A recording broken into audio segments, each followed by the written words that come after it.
Hello guys! Magandang araw po sa inyong lahat. Today's video, wala tayo sa event. Mag-unbox ulit tayo ng isang, hindi siya equipment, pero kasangkapan siya sa pagsisetup ng ating event. Nandito ako sa aking kwarto. Actually, hindi namin siya tinutulugan. Doon kami sa sala natutulog. Pero ito yung aking recently built na bedroom. Ito nakatayo lang yung mga higaan namin dyan. So, ginawa ko siyang mini family room pansamantala dahil hindi naman namin siya tinutulugan. Nandiyan yung pinaglumaang TV. Tagal na namin din nabubuksan yan. Yung mga B3 natin nandyan pa, nag-aantay ng bagong amo yan. Ito yung aking ginagamit madalas dito sa bahay, yung FBT. So, samahan niyo ako, yan box natin ito.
So, ito yung binili kong trolley. Sa Lazada ko binili. Binenta ko yung hand cart, yung pang soft drinks.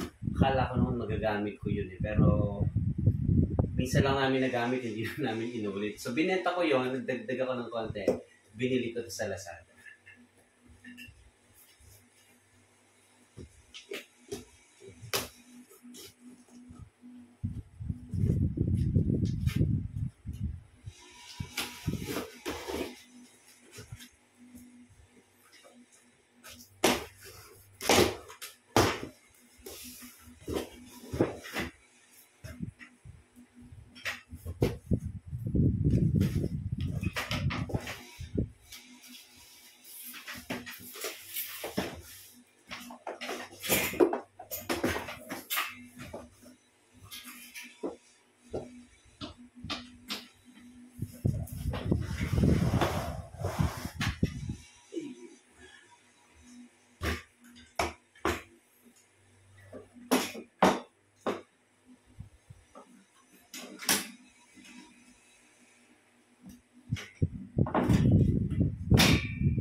Ito siya. Meron siyang parang tubular sa ilalim. Hindi siya ganong katigas. Pero makunat siya. Makapal yung mga suotan ng mga gulong niya. Tsaka malaki yung gulong. Kaya lang hindi ganito yung ina-expect kong quality. Kapal ng pinaka hard plastic niya. Even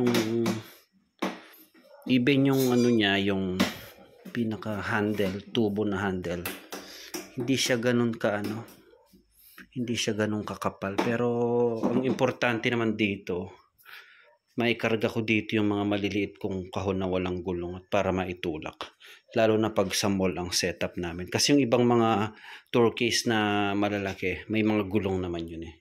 So, kahit paano okay na rin siya. Pero, hindi sana ganito yung na-expect kong quality niya. I expect na talaga makapal siya. Kasi may nakikita ako dun sa mga pang logistics, yung mga panghakot nila.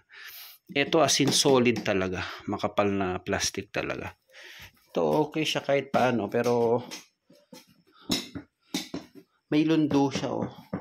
Makunat siya pero may lundo siya. Yun ang honest review ko dito. Ito yung mga kasama sa package. Tignan natin.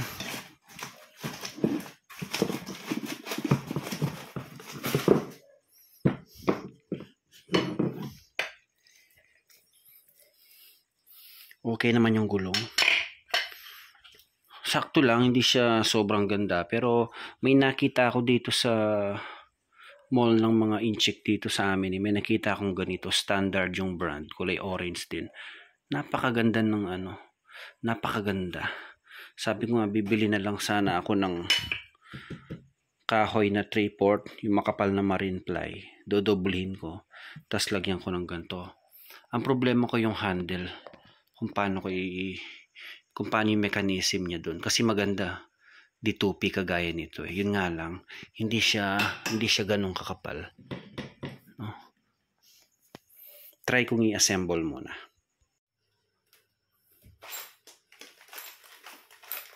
May kasama siyang panghigpit. Tapos malalaki yung mga screw niya.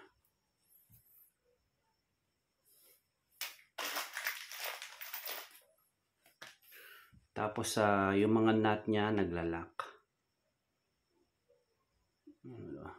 Yan. Okay. Yung dalawa naka-fix, tapos yung dalawa swivel. Ilalagay ko yung naka-fix sa unahan.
Pinagpapawisan akong init.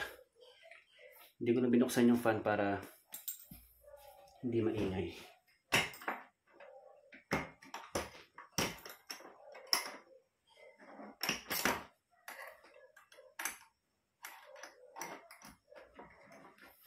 Okay itong okay itong wrench na kasama sa package. So hindi mo na kailangan maghanap ng panghigpit pa. Ito na siya, naikabit ko na. Ang maganda dito, yung mga gulong niya tahimik. May mga nakasupot pa. Tanggalin ko na.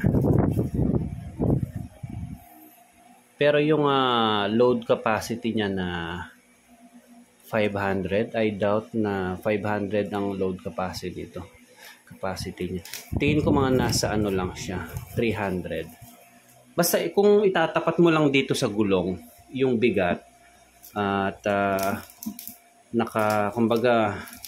naka-level yung bigat nung ikakarga mo, kaya niya siguro 500 kilogram kasi malalaki naman yung gulong eh. Ang problema ko lang yung yung pinaka-plastic na yun eh, hindi siya ganun katibay. Expect ko solid talaga yung plastic niya. At saka itong pinaka parang tubular niya, hindi rin ganun kapal. Pero kahit paano, malaking tulong na rin. So, yan. May ganito pa siya. Ito lang medyo flimsy yung mechanism niya dito. Pero importante naman dyan, maitutulak mo ng maayos yung mga karga natin. So, dito may lock naman siya, hindi naman basta-basta mahuhulog. Tsaka dito. Pero ang haba sana isinakto man lang. No, metikuloso ako, yung mga ganyang maliliit na detail, napapansin ko 'yan. Sana hanggang dito lang siya. Sayang yung 'di ba? Tsaka ito hindi pa nila kinapalan. Tsaka ito expect ko dapat solid din ito. Solid na buong bakal ito para kasi tinatapakan ito eh. So para kahit tapakan mo hindi siya mayuyupi. Kahit ito ang lambot lambot ni masyado. Kaya doon sa ibang mga review, talagang yung ibang ganito, upon receipt nila nung package, yung iba dito UP na. Ba't kasi gumagawa pa sila ng mga ganitong light na malaki na rin siya. Ba't hindi pa kinapalan yung mga mga parts niya. Pero kaya naman yung bigat ko, kaya naman. Kaya sa tingin ko okay na ito. So, i-review pa natin ito pagka talagang nagamit na natin sa mga event. Okay? So, sa ngayon, yun na muna ang ating unboxing nitong ating trolley. Wala siyang brand kasi pure Chinese. So, nabili ko to worth to 6 something sa Shopee. Kamali ako ng banggit kanina. Sa Shopee ko siya nabili. Ilalagay ko yung link ulit sa description box sa baba. So, yung iba nagme-message pa sa akin, tinatanong yung link nung pinagbilhan ko. I-click nyo lang yung description nitong video natin na mag-a-appear yung link netong pinagbilhan ko sa Shopee. Okay? So, salamat. Hanggang dito na lang itong ating unboxing at review nitong ating trolley postcard, kung ano man ang tawag nito. Bye-bye!